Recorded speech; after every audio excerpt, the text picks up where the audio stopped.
I apologize ahead of time if there's background noise. I swear that there was silence in this room, and then all of a sudden there's something buzzing in the background. I hear a buzz over here. I turn off the air. It doesn't matter. So at this point, I'm going to do my best. I'm going to speak to you all, and I'm grateful for any opportunity that I can to engage in these conversations, even if you hear a little buzzing in the background. Hola. My name is Dr. Xiomara Rivera Pagán.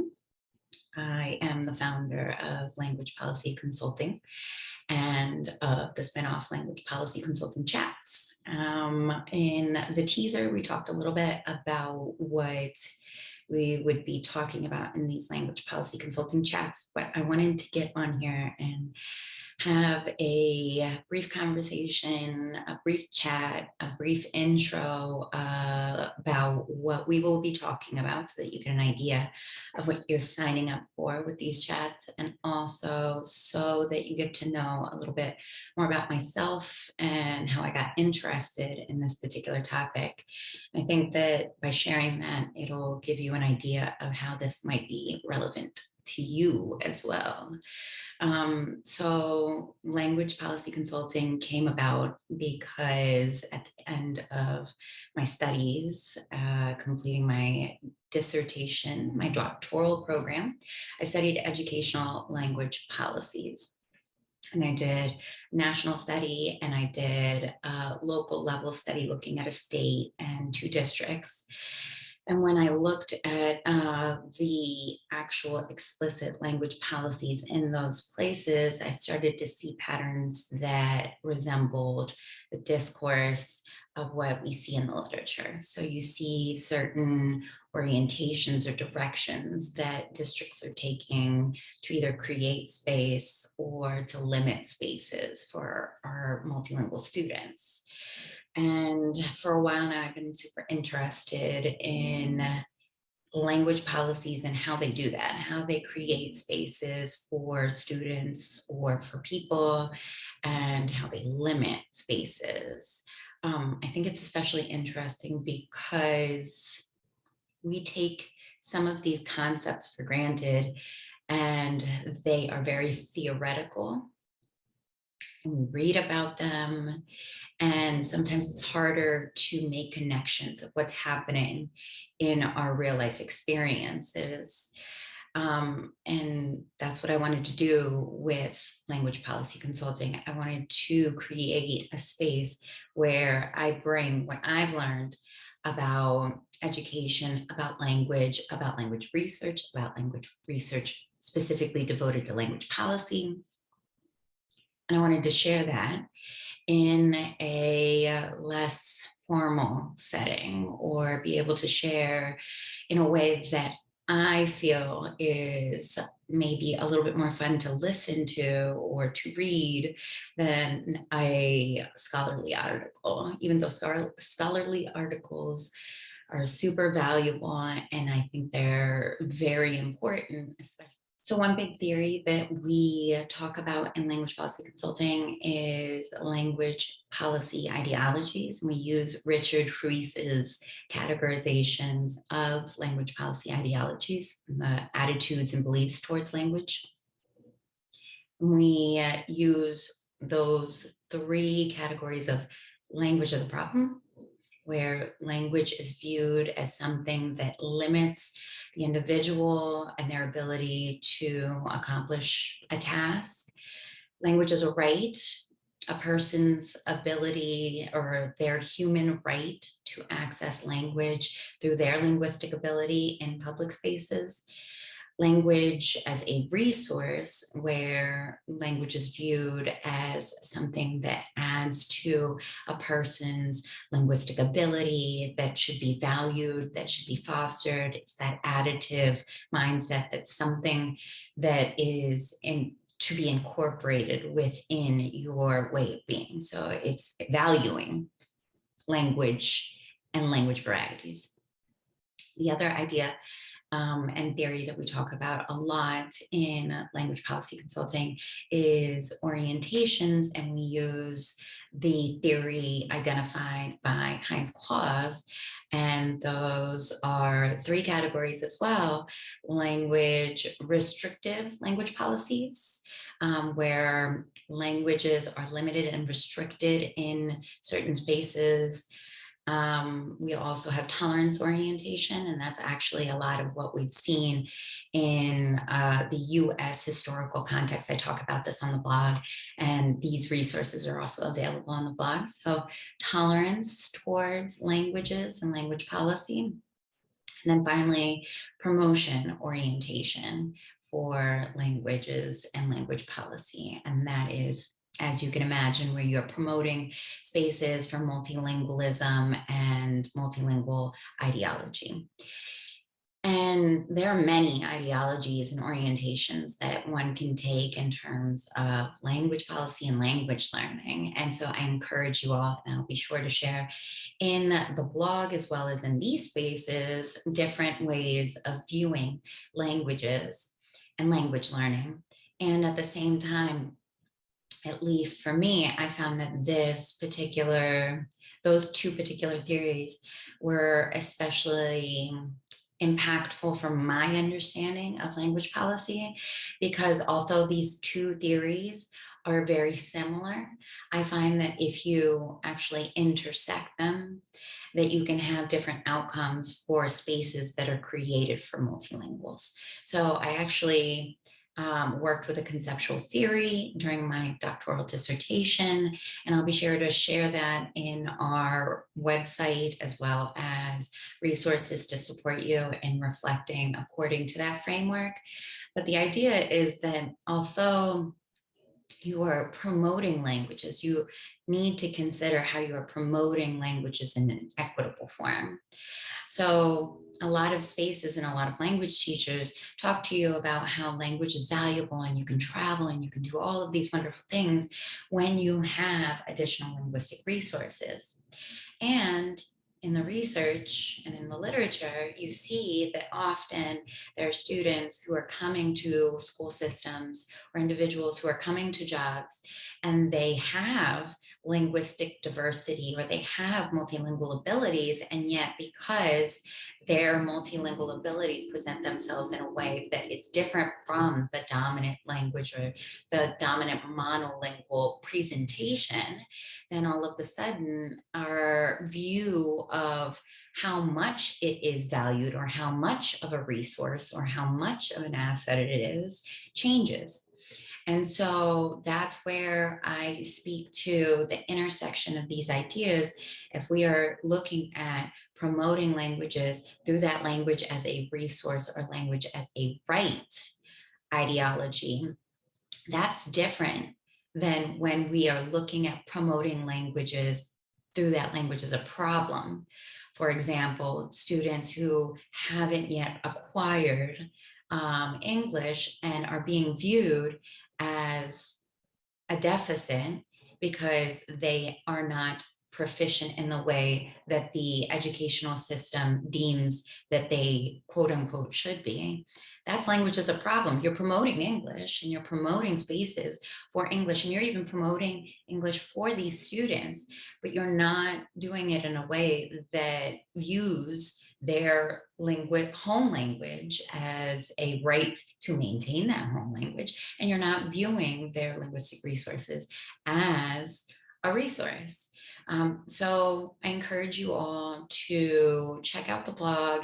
I will be sharing resources in the next couple of weeks to give you a better idea of not just how to critically engage with these ideas of ideologies and language policy, but also how to hopefully do so in a way that is a little bit more equitable, and it is a little bit more thoughtful in the many, many ways that we can implement language programs, language classrooms, any way that we can interact with language within our organization, because in any space that we engage with language, we know there's language policy being enacted. So in order to support your spaces orienting towards promoting languages, and in order to encourage your space to value language as a resource or identify the rights, the linguistic rights of individuals and languages, you should start to engage with these conversations. What makes this podcast different is the way that we're speaking about these topics. I think that as many people as possible should be talking about language learning, about how we should be critical of what we have thought of language and language learning, because there's been a lot of research that's been done to show that a lot of these ideologies or attitudes towards languages or language learnings or language varieties can and should be challenged. And so that's what the space is looking to do, is essentially challenge those assumptions that we make in terms of the decisions that are made. A lot of decisions that are put into place because there were leaders who decided that this was in the best interest, quote unquote, of the majority of the people. Maybe not. Maybe we have an opportunity to look at the decisions that have been made up until this point, and with our additional knowledge of language policy, and our current critical lens, we can start to look at things a little bit differently to provide more equitable spaces. So that's what this space is looking to do, is essentially just create more spaces for critical dialogues where we say, how is language policy playing in everyday life? And is there anything that we can do to move the needle forward, to work towards more equitable spaces, either in my small scale way of being, and when I go into an environment where I'm the linguistic minority and I have to figure out a way to communicate, am I approaching it in a way where I am valuing that language variety, that different language, that linguistic space? Am I working towards promoting varieties or diversity in its most authentic and meaningful way? I hope to, I work to, and that's what this space is working to do, is essentially have more conversations about exactly that. So I encourage you to listen, to like, to share, to comment, to feedback, to let me know what you want to hear more of, what is resonating with you all, because I think that it's really important that we see that whether or not these policies are codified, they're written in stone, we put them out there for the world to see, we are enacting them. Every time we make a decision that either creates or restricts space for individuals, we are enacting policies that are going to impact and they're going to influence the people that feel comfortable coming into our space, or the people who don't feel comfortable coming into our space. So often a question that I receive in terms of language policy consulting and who I'm trying to encourage to engage with the platform is individuals who say, well, I only work with one language. You can only speak one language. You can be a person who identifies with one language or one language variety, and you can still be thoughtful about how you view languages, because we all come with biases. If there's anything that we've been talking about more so in these past couple of years than ever, and excellent that we are doing so, because we need to acknowledge these biases. These biases are in all of the spaces where you're engaging with others, right? So we're having conversations about racial biases, and that is important. And we're also seeing that those same racial biases are playing out in the way that we view language. So anytime we engage with someone other than ourselves, we are engaging with an opportunity to evaluate our biases, and figure out how we can orient towards creating more equitable spaces. That's what we're here to do.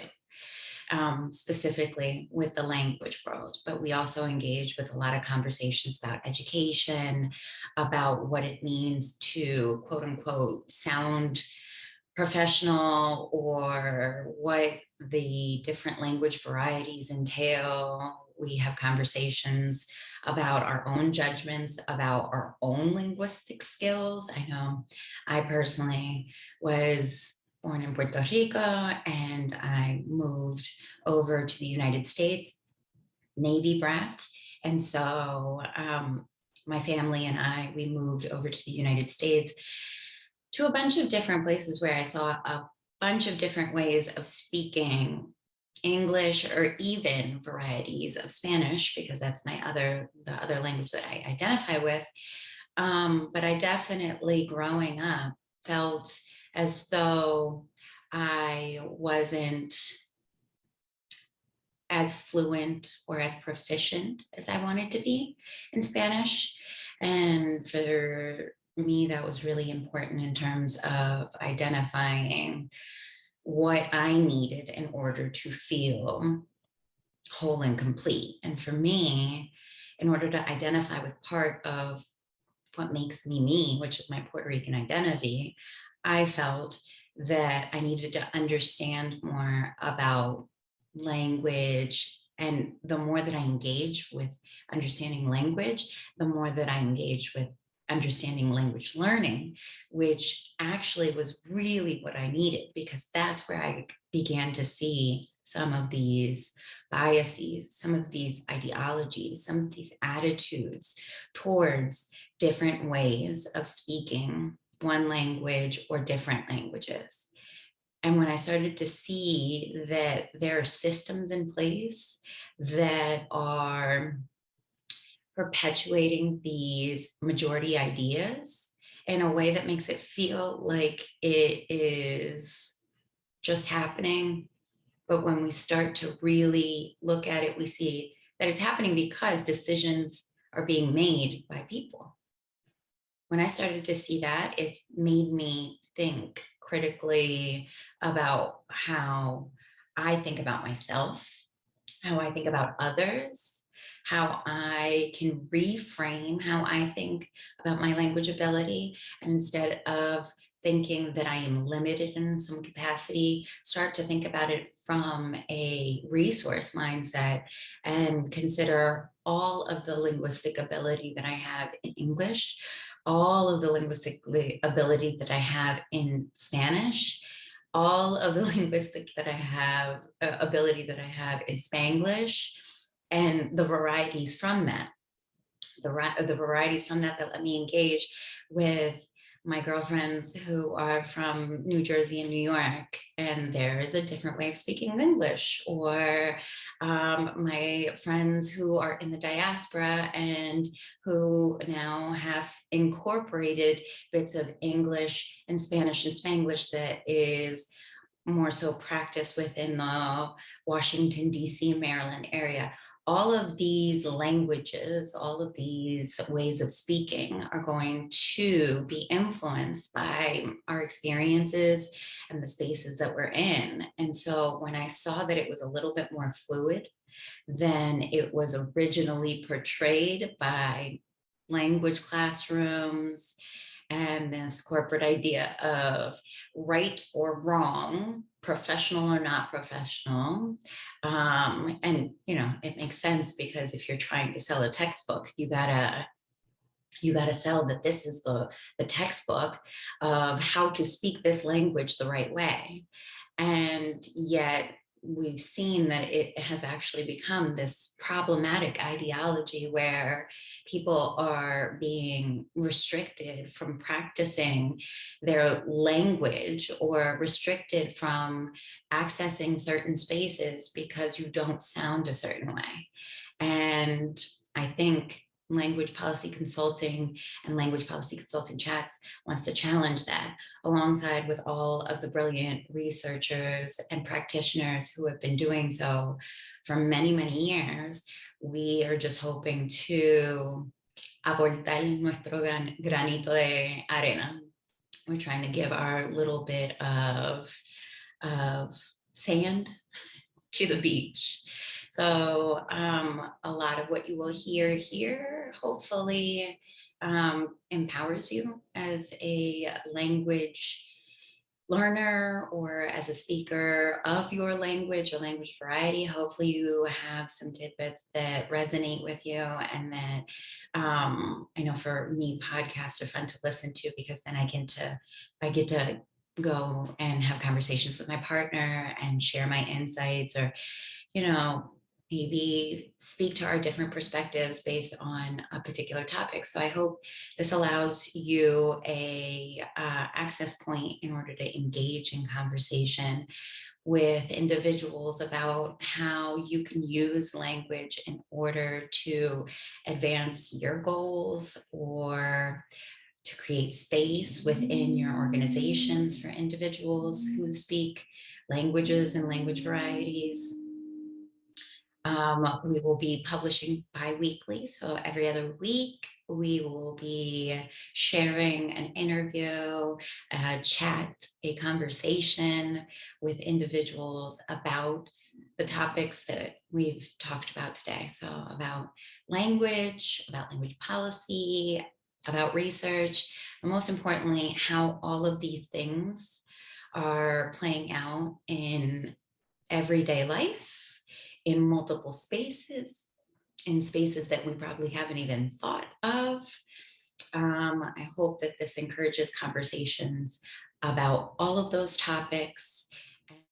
So make sure to follow these language policy consulting chats. You can find the visual on YouTube with subtitles, working to make it as accessible as possible. Hopefully, I'll be able to offer these language policy consulting chats in various languages eventually. That is the goal. For right now, we are doing what we can with what we got.